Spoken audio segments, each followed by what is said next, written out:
back to my channel. I'm Eleni and I'm here with one of my best friends. Hi everyone, I'm Fresh Steph, period. Follow me on Instagram. Fresh with 2 H's, Steph, period. Right here. Go ahead and make sure you do that. And we're going to be talking about how we got into Howard University, just some GPA information, some stats, and extracurriculars that we did. We're going to get into GPAs. So you want to do yours first and then I do it, and then we do that the whole time? My total GPA graduating high school was a 3.7, I want to say. When I applied for Howard, my GPA was 3.6. So yeah, I took honors my freshman year and I didn't take any AP classes. I graduated with a 3.75 and I took three APs, but I dropped one of my APs like really early on in the sophomore year. So technically I took two. I took those two in junior year, AP Psych and AP Art History, and I didn't take any honors classes. Sports? Okay, so my freshman, sophomore year, I played volleyball. I was JV captain my sophomore year, and senior year I did track on varsity, and I threw discus and shot put. Yeah, that's it for me. And I did JV swim in sophomore year.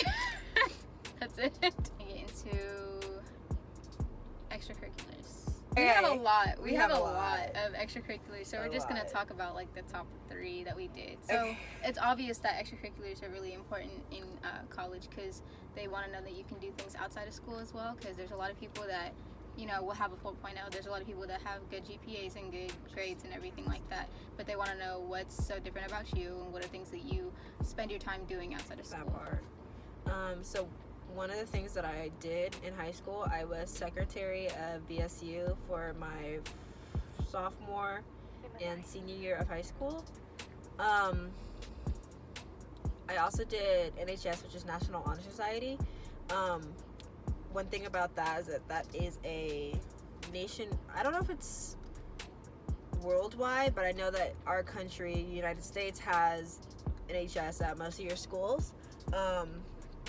The way to get involved is that you have to have a certain GPA to get into that club, which is great. The organization helped me with community service hours and getting that under my belt and learning how to handle my time well with not only work and extracurriculars, but volunteering. For me, freshman, sophomore year, I was VP of our Global Citizenship Club, and that didn't last that long. It was a good thing for me because it helped me like be more involved in like our community and everything like that. It didn't count as community hours technically because we were the ones that started it at our school, so it wasn't really like established like that. Then I was VP for Bring Change to Mind, right? You were president? Yes. Forgot about that club. Stephanie started it at our school. So honestly, it didn't end very well, which is unfortunate. But Bring Change to Mind is an organization that tries to get rid of the stigma of mental health. So if you want to bring that to your campus, definitely talk to the people at your school that have to do with clubs and all that, and look up their website, bringchangetomind.com. I can't remember any of mine. I feel like I wasn't even that involved. Wow. Oh, okay. So during my freshman and sophomore year of high school and 8th grade, that's not relevant, but I did club volleyball as well, and I put that on my college application. So I talked about what club volleyball did for me in terms of traveling and having to deal with an after-school program and all that stuff. Journalism. Oh, okay. So this isn't really extracurricular, but I was the editor-in-chief for our high school yearbook, and that taught me a lot in leadership and how to get something done by a deadline. So that was a really good thing to put on my college application. And me and Aline were both in leadership for 1 year, our senior year, which we also put. And plus leadership, which was Peer Leaders Uniting Students. Right. So basically, how would you explain plus? Okay. I was in plus junior and senior year, and it's basically where you gather students in a forum every couple times in a quarter. It varies on whether we can find the time to do it. We would gather them in our cafeteria, and we would basically ask them about issues that they have on campus, issues that they feel like are big on campus, and how we would find solutions to fix those issues, and then we apply it to how we solve the issues or try to solve the issues on our campus. So plus leadership is more of like a impactful leadership, whereas student leadership is more of a like showing spirit and just helping plan events in our school and that type of thing. Okay, so one thing I want to talk about is my AP situation. So I never took AP classes because I never had the time. I don't like to read that much. It was just not, AP classes were just not for me. So instead I decided to do dual enrollment, or I think that's what it's called. Basically, that's where you take college classes at the same time as you're taking high school classes. So I decided to take algebra at our local college. The difference between AP classes and dual enrollment is that for the most part, you're 100% are going to have your credits transferred to whatever college that you're going to. So I feel like dual enrollment was better than AP classes because I feel like one, AP is a scam. They're taking your money. If you don't get the score that you need for your college, they're not going to accept the credit that you took for that class, and you just wasted an entire year.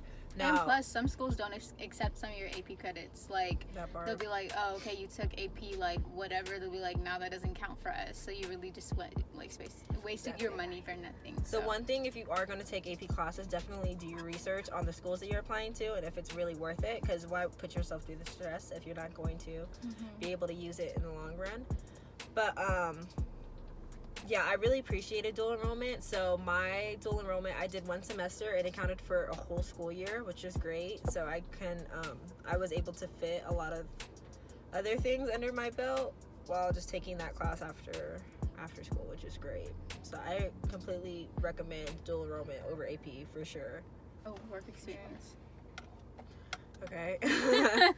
I put for work experience that I had a catering job. I do catering, like, not now because of Miss Rona, but when she wasn't around, I was doing catering, not very often, but on the weekends when I could, and I put that in my Common App application as well. And for me, I had a summer job. I was a lifeguard at our local water park, and because of Rona, I'm not doing it right now, but I did it last summer, so yeah. I don't know. We went to a public high school, by the way. Yes, we went to public school. So I really don't know what else. I mean, we're great people. Why wouldn't Howard accept us? I'm sorry. That was a little coggy. Just a little bit.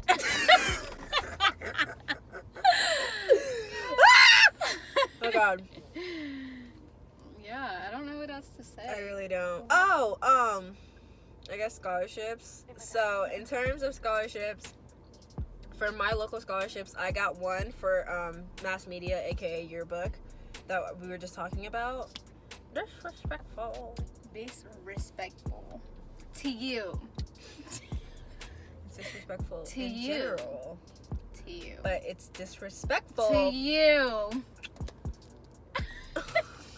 So basically, the way that I found out that I could get a good amount of money from scholarships was through a scholarship program that we were associated with in our school called Blurred, and it stands for Black Nerds. And one of our campus supervisors, Isaiah, is a part of it, and he helped to get us introduced to it. And that also helped me to get a good amount of money. I guess like about half tuition. Yeah, about like 19,000. So. Oh, what did we talk about? SATs. Ooh, we forgot about that. All right. So I did trash on my SATs. Okay, let me tell you, I did trash. I got the first time.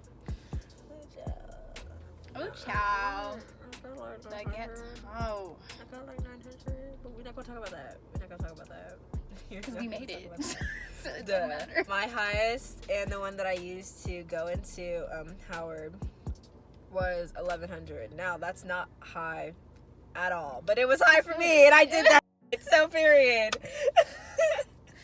I took the SAT 4 times. I'm gonna just say it outright. Y'all don't do what I did. Study for that test. Study. I'm telling you. Don't think that it's all easy It's and not. everything just It's because really you not. got it in sophomore year. You They have- take out a lot of questions for you in sophomore year, so that's how you did good. Maybe. I'm just gonna keep it straight. I got the test back and I got a 1080. Don't play with me. Don't play with me. I sat there like, what? And so I took it for the second time. Y'all, I was slacking. I took it the second time. I was like, okay, let me just study a little bit and I'll be fine. I was in my head or whatever, right? I got a 1040, y'all. I went down. I'm sorry, it's so How does funny. that happen? Let me tell y'all. I don't know how it happens. That makes You no have to sense. prepare for that test. A lot. It's not You as do. easy as you think it is. For some, I mean, if it's easy for you like that, kudos to you. But Congrats. honestly, study for that test, and don't just study the test. Study on how to take the test. Like, there's a way how to take it. Like, yeah, you just have to study that. One of the things that I recommend doing is I tried using Princeton Review. I didn't do the whole thing, but their like slogan is like you can get like a 1400 guaranteed with Princeton Review. For me, when I was studying, wait, I'm not even done. I took 2 more tests. Oh, my bad. You're good. What did I get? I got this is roughly speaking. I think I got an 1180 after that, so I was going up. But I wanted to go even higher, right? So I took it the 4th time. Now this was before the deadline for the latest that you could take the SAT to submit to your college. And so this was the last time I could take it to submit it to my college. So I was freaking out. I got a 1240. Hey! And I sat there, I was like, yeah, I'm done. Like, I'm good after this. Yeah, so the process is so, like, crazy, and it'll get you drained, and it's a lot of work. But you'll get through it, because we got through it. Yeah. And I'm a procrastinator, so you know, Me look, too. A huge one. look. Okay, baby, look. Yeah. I don't think y'all hear me. I know y'all don't hear me. I'm a Say it a little procrastinator. louder. I was studying the night before. Do you hear me? Terrible. I did terrible. But it's fine. We made it. Here we are. We're going to do great. We're going to do great things. So you want to talk about your major and why you're going into that? Okay. My major is architecture. I might do a minor in business management, but that's still in the works, so it's not like set. But I want to do architecture because ever since I was a kid, my dad, back in the motherland, he did construction management, and he was around a lot of buildings and a lot of sites like that, and he would always talk to me about it. And he was really into like drawing and the landscape of things, so he got me really into it. But I didn't want to do exactly what he did because it wasn't something that I really saw myself doing, and so I kind of did a little more research into it. Freshman year, I was in a Jumpstart to Engineering class, and we were doing a lot of different like types of engineering and like looking through each one of them. And we had a project where we individually had to study one type of engineering, and she was picking sticks, and she picked the sticks, and I saw architectural engineering, and it looked as close to my dad's job as possible. So I was like, oh, maybe he's gonna, help me. So I picked that, and as I started studying it a lot more, I was like, oh wait, I might like this. And so yeah, and then we ended up designing bridges, building bridges in that class, and like I enjoyed the whole process of it all too. So I knew that I would want to do something that had to do with drawing things and just like the intricate details of buildings and everything, because I'm that type of person where I'm pretty much a perfectionist. If things are not like to my liking, then it'll bother the hell out of me. And so yeah, I really got into art in junior year when I took AP Art History, and I loved it. I love everything that has to do with art, and just I love buildings and landscapes and skyscrapers and homes. Like it's just like it's just so cool to me. So I just kind of put those two together and found out that architecture was the major for me, and so yeah, that's pretty much it. Period. My major is psychology, and I plan on sticking with it. If I don't end up liking it, then I'm going to switch to marketing. So the reason I want to major in psychology is because of like a lady in my childhood. Our family therapist was an amazing black woman who completely changed my perspective of the world, and my mother's as well. So I want to be able to help people as much as she did, helped my family, and she really made a difference in my life. So I really want to be able to be that role model for someone else and their family if possible. So we shall see. I'm going to major in something. I have no clue what I'm going to major in yet, whether if it's minor, thank you. Minor in child development, marketing, or we don't know yet. We'll get there. It'll come up eventually. Yeah, for sure. And if you don't necessarily know what you're very passionate in yet, don't be afraid. That's okay. Yeah, it's fine. Okay. You have time. You really do. And even though people are like, oh, you're in college now, you have to decide. Like, there are people that go in undecided. Like, you don't need to know what you're going to do at this point. Like, that's what the whole point of being in college is. You're going to find out different types of things, and you're going to see different types of people and different majors, and you're going to find out what path is for you. So... Period. Cool. Everything that we need to talk about, right? Yeah, I think so. So if you guys are planning on joining HU26, like whatever down the line, if you're over here and you're still in the 5th grade, and I don't know, if you're planning on being in Howard, just hit us up. You have my socials at the end of this video. I just popped hers up. I'm gonna put it here again. Period. And follow all of those. Literally. And we will help you with everything that you need to know. And if we haven't covered anything that you need to know, you can hit us up for those too. And we're happy to help. We're happy to join, or have you join the family. So yeah, and if you're already at Howard, give us a shout too. Thank you guys for watching. Go ahead and like, comment, and subscribe. And if you are going to Howard or at Howard, go ahead and comment and let us know. Period. HU, you know.